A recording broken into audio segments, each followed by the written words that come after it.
कहानी की शुरुआत होती है 1931 के पेरिस शहर में, जहां पेपेलॉन नाम का एक शातिर आदमी रहता था जो किसी भी ताले को खोलने में माहिर था। एक दिन चोरी के बाद उसने हीरे अपने बॉस को दिए तो उसका बॉस पूछने लगा कि कहीं तुमने थोड़े बहुत हीरे रख तो नहीं लिए, लेकिन पेपेलॉन ने साफ इनकार कर दिया। तभी उसके सामने एक बुरी तरह जख्मी आदमी को लाया गया और बॉस ने उसे धमकी देकर कहा कि मुझसे झूठ बोलेगा ना तो ऐसा हाल कर दूंगा। ये देखकर पेपेलॉन थोड़ा घबरा गया, लेकिन वो अपने काम के पैसे लेकर वापस चला आया। वो सीधा अपनी गर्लफ्रेंड नैनिटी से मिलने पहुंचा और उसे कुछ हीरे तोहफे में दिए जो उसने अपने बॉस से छिपा लिए थे। उसी पल एक आदमी ने छिपकर नैनिटी के हाथ में वो नेकलेस देख लिया। खैर फिर उन दोनों ने एक साथ रात गुजारी और नैनिटी ने कहा कि वो जुर्म की इस दुनिया से दूर अपना एक छोटा सा घर बसाना चाहती है। पर अगली सुबह अचानक उनके घर पुलिस आ गई और उन्होंने पेपेलॉन पर उसी आदमी के कत्ल का इल्जाम लगाया जिसे उसके बॉस ने पीटा था। पेपेलॉन ने उन्हें समझाने की कोशिश की कि वो बेगुनाह है, लेकिन पुलिस वाले उसे जबरदस्ती गिरफ्तार करके ले गए। पेपेलॉन समझ गया था कि ये पुलिस वाले उसकी कोई बात नहीं सुनेंगे, इसीलिए उसे इस जेल से भागना ही होगा। इसके बाद पेपेलॉन ने जुलॉट नाम के एक कैदी से दोस्ती की। जुलॉट ने उसे बताया कि यहाँ से भागने के लिए बहुत सारे पैसों की जरूरत है। फिर उसने डेगा नाम के कैदी की तरफ इशारा करके कहा कि ये तुम्हारी मदद कर सकता है। असल में डेगा के पास बहुत पैसा था, लेकिन फिर एक दिन वो नकली नोट बनाता पकड़ा गया। खैर फिर सभी कैदियों को कश्ती के जरिए पीनल कॉलोनी नाम की एक जेल में भेज दिया गया। जब रात हुई तो पेपेलॉन ने डेगा से कहा कि मैं पैसों के बदले में जेल में तुम्हारी सुरक्षा कर सकता हूँ, लेकिन डेगा ने उसका ऑफर ठुकरा दिया। उस रात सोते समय डेगा ने देखा कि किसी ने उसके साथ सो रहे कैदी का बेरहमी से कत्ल कर दिया, क्योंकि उसने अपने पेट में पैसे छिपा रखे थे। ये देखकर डेगा बुरी तरह डर गया और अगली सुबह उसने पेपेलॉन की शर्त मान ली। शर्त के मुताबिक पेपेलॉन डेगा की सुरक्षा सिर्फ तब तक करेगा जब तक वो जेल नहीं पहुंच जाते। असल में डेगा पेपेलॉन के साथ जेल से भागना नहीं चाहता था, क्योंकि उसे यकीन था कि उसकी पत्नी उसे जल्द ही छुड़ा लेगी। खैर सबके सोने के बाद कल रात वाला हत्यारा आज डेगा की जान लेने आ गया। वो डेगा को मारने ही वाला था कि अचानक पेपेलॉन ने आकर उसकी जान बचाई। उसने हत्यारे की जमकर धुलाई की, लेकिन जल्द ही ऑफिसर्स को इसकी खबर मिल गई और उन्होंने पेपेलॉन को कड़ी सजा दी। पर पेपेलॉन को इस बात की खुशी थी कि जिसने उसे पैसे देने हैं वो जिंदा है। अगली सुबह वो सब पीनल कॉलोनी जेल पहुंच गए, लेकिन तभी अचानक जूलियट ने खुद को जानबूझकर जख्मी कर लिया ताकि उसे क्लिनिक में भर्ती कर दिया जाए। असल में वो क्लिनिक से भागने की फिराक में था, क्योंकि वहाँ सबसे कम पहरा होता है। फिर पेपेलॉन और बाकी कैदियों को इस नई जेल में लाया गया, जहाँ कई खूंखार अपराधियों को रखा गया था। वहाँ का वार्डन भी बेहद खतरनाक था और उसने सभी नए कैदियों को बताया कि यहाँ से भागना नामुमकिन है, तो कोशिश बिल्कुल मत करना, क्योंकि यही तुम्हारी सेहत के लिए बेस्ट रहेगा। अगर किसी ने भागने की कोशिश की तो उसे 2 साल काला पानी की सजा होगी। अगर दूसरी बार भागते हुए पकड़े गए तो 3 साल की सजा और, लेकिन जो तीसरी कोशिश करता पकड़ा गया उन्हें डेविल्स आइलैंड नाम की एक जेल में भेज दिया जाएगा, जहाँ रहकर हर इंसान पागल हो जाता है। और तो और अगर किसी ने कोई कत्ल किया तो सबके सामने उसका सर धड़ से अलग कर दिया जाएगा। इसके बाद सभी कैदियों को पत्थर उठाने का काम मिला। कुछ दिन बाद पेपेलॉन की मुलाकात एक कश्ती वाले से हुई। पेपेलॉन ने उसे कश्ती के बदले ढेर सारा पैसा देने का वादा किया और वो मान भी गया। उसने पेपेलॉन को अगली रात किनारे पर मिलने को कहा। तभी अचानक एक खूंखार कैदी को इस प्लान की भनक लग गई और उसने पैसों के लिए डेगा पर हमला कर दिया। पर इस बार भी पेपेलॉन ने उस कैदी को धूल चटाकर डेगा की जान बचाई। ये सब देखकर डेगा को एहसास हो गया कि पेपेलॉन के बिना तो वो यहाँ एक दिन भी जिंदा नहीं बच पाएगा। अब उसके पास कोई और चारा नहीं था, इसीलिए उसने भी पेपेलॉन के साथ भागने का फैसला किया। फिर अगली सुबह सभी कैदियों को मैदान में इकट्ठा किया गया। असल में जूलॉट ने भागने की कोशिश में 2 गार्ड्स की हत्या कर दी थी। कुछ ही पलों में उसका सर धड़ से अलग करके उसे मौत के घाट उतार दिया गया। उसे देखकर वहां मौजूद सभी कैदियों की रूह कांप गई। इसके बाद वार्डन ने पेपेलॉन और डेगा को जूलॉट की लाश शमशान में ले जाने का हुक्म दिया। पर रास्ते में अचानक डेगा उल्टियां करने लगा, क्योंकि उसने आज तक कोई लाश ही नहीं देखी थी। तब पेपेलॉन ने उसे समझाने की कोशिश की, पर कोई फायदा नहीं हुआ। तभी एक गार्ड ने वहां आकर डेगा को लाश उठाने को कहा, लेकिन जब डेगा नहीं माना तो वो डेगा पर कोहड़े बरसाने लगे। मगर पेपेलॉन से ये सब नहीं देखा गया, इसीलिए उसने गुस्से में एक पत्थर उठाकर गार्ड के सर पर दे मारा। इसके बाद वो वहां से भाग निकला, लेकिन बेचारा डेगा तो डर के मारे हिल भी नहीं पाया। खैर रात को पेपिलोन नदी किनारे कश्ती वाले से मिलने पहुंचा। जब पेपिलोन ने उससे कश्ती मांगी तो वो आदमी जोर जोर से हंसने लगा। पेपिलोन ने मुड़कर देखा कि गार्ड्स ने उसे चारों ओर से घेर लिया था।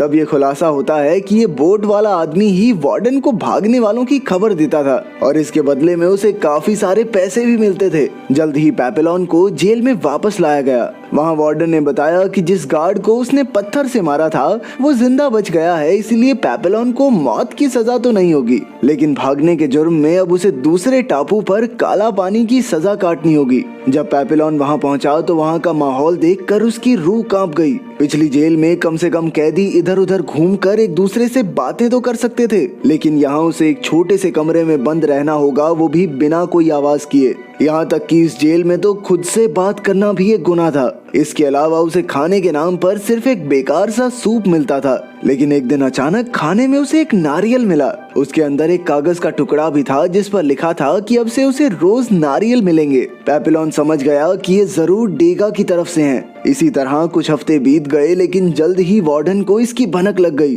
और उसने गुस्से में उस गार्ड को मार डाला जो पेपिलोन को खाना देने जाता था। इसके बाद उसने पेपिलोन से पूछा कि इसके पीछे किसका हाथ है, लेकिन पेपिलोन ने कोई जवाब नहीं दिया। तब वार्डन ने गुस्से में कहा कि अब से उसे आधा कटोरा सूप ही मिलेगा। इसी तरह 1 महीना बीत गया और अब खाने की कमी की वजह से पेपिलोन सूख कर कांटा हो गया था। एक दिन वार्डन अचानक उसके लिए स्वादिष्ट खाना लेकर आया और उसे नारियल भेजने वाले का नाम पूछा, लेकिन इस बार भी पेपिलोन ने मुंह नहीं खोला। तब गुस्से में आकर वार्डन ने उसे बाकी की सजा अंधेरे में काटने का हुक्म दिया। अब पेपिलोन की हालत बद से बदतर हो गई थी। ना उसे ढंग का खाना मिलता, ना किसी से बात कर सकता, और अब अंधेरे की वजह से तो उसे आसपास की चीजें तक दिखाई नहीं दे रही थी। जल्द ही अकेलेपन और भूख की वजह से उसकी दिमागी हालत बिगड़ने लगी। अब वो इतना कमजोर हो गया कि हिल भी नहीं पा रहा था, इसीलिए उसे हॉस्पिटल ले जाना पड़ा। इत्तेफाक से डेगा भी अब उसी जेल में काम करने लगा था। पिछले 1 साल में उसने वार्डन का भरोसा भी पूरी तरह जीत लिया था। एक दिन डेगा पेपिलोन से मिलने आया और तब उसे पता चला कि पेपिलोन तो बस पागल होने का नाटक कर रहा था। वो जानता था कि इस तरह वो आम जेल में वापस लौट सकता है। इसके बाद वो दोबारा से जेल से भागने का प्लान बनाने लगे, पर इस बार उन्होंने 2 और कैदियों की मदद लेने का फैसला किया। पेपिलोन ने सिलियर नाम के कैदी को चुना जो काफी हट्टा कट्टा था, और डेगा ने चुना मैचुरेट को जिसे अक्सर सभी परेशान करते थे। अब डेगा ने अपने सारे पैसे सिलियर को दिए जिससे उसने कश्ती खरीदी। फिर अगली रात जब सबको फिल्म दिखाई जा रही थी तभी उन चारों ने भागने का फैसला किया। हालांकि डेगा को काफी डर लग रहा था, लेकिन पेपिलोन ने उसे समझाया कि यही उनका आखिरी मौका है। इसके बाद डेगा प्लान के मुताबिक फिल्म देख रहे ऑफिसर्स को शराब देने पहुंचा। उसने बड़ी चालाकी से शराब में नशे की गोली मिला दी और फिर मेन दरवाजे की चाबी चुराने के मौके का इंतजार करने लगा। दूसरी ओर पेपिलोन अपने बाकी साथियों के साथ डेगा के आने का इंतजार कर रहा था, लेकिन अचानक से जोरदार बारिश शुरू हो गई। तभी लाइट चली गई और सिलियर ने कहा कि उन्हें अभी भाग जाना चाहिए, लेकिन पेपिलोन अपने दोस्त डेगा के बिना कहीं जाने को तैयार नहीं था। खुशकिस्मती से डेगा उसी पल चाबियां लेकर आ गया और फिर अंधेरे का फायदा उठाकर उन चारों ने दरवाजा खोला और तुरंत जेल से भाग निकले। लेकिन भागते भागते रास्ता खत्म हो गया और अब नदी किनारे पहुंचने के लिए उन सबको नीचे कूदना था। पेपिलोन, सीजर और मैचुरेट तो कूदकर नीचे पहुंच गए, लेकिन जैसे ही डेगा कूदने लगा अचानक लाइट वापस आ गई। इससे डेगा घबरा गया और धड़ाम से नीचे जा गिरा। अब वो चल भी नहीं पा रहा था, इसीलिए सिलियर ने कहा कि उन्हें डेगा को यहीं छोड़ देना चाहिए, पर पेपिलोन अब भी नहीं माना। उसने मैचुरेट के साथ मिलकर जख्मी डेगा को सहारा दिया। वो सभी किनारे तक पहुंच गए जहां एक कश्ती उनके लिए तैयार खड़ी थी। वो चारों बिना समय गवाए कश्ती में बैठे और अंधेरे समुद्र में आगे बढ़ गए। कुछ घंटों बाद जब सूरज उगा तो सिलियर को एहसास हुआ कि वो अब तक ज्यादा दूर नहीं आए थे। तब उन्होंने हिसाब लगाया कि ये कश्ती काफी छोटी है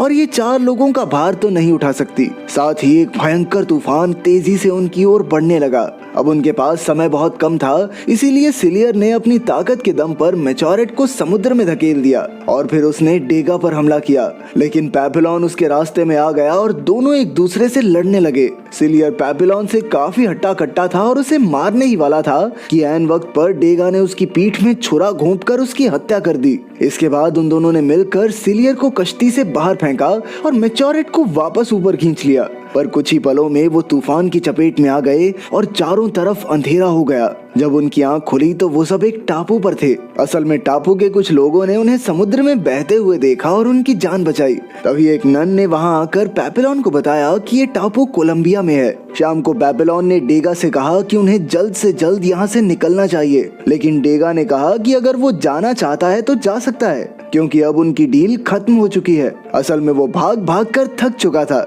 अब वो आराम से अपनी जिंदगी किसी एक जगह पर गुजारना चाहता था। फिर पेपिलोन मैच्योरेट के पास गया, लेकिन वो भी टापू की लड़कियों पर लट्टू हो गया था। आखिरकार पेपिलोन ने अकेले ही वहां से निकलने का फैसला किया, पर तभी अचानक उसकी नजर कुछ ऑफिसर्स पर पड़ी और वो समझ गया कि उस चालाक नन ने उनकी खबर पुलिस को दे दी है। अब पेपिलोन ने फटाफट जाकर डेगा को उठाया, लेकिन उसी पल ऑफिसर्स ने उन्हें पकड़ लिया।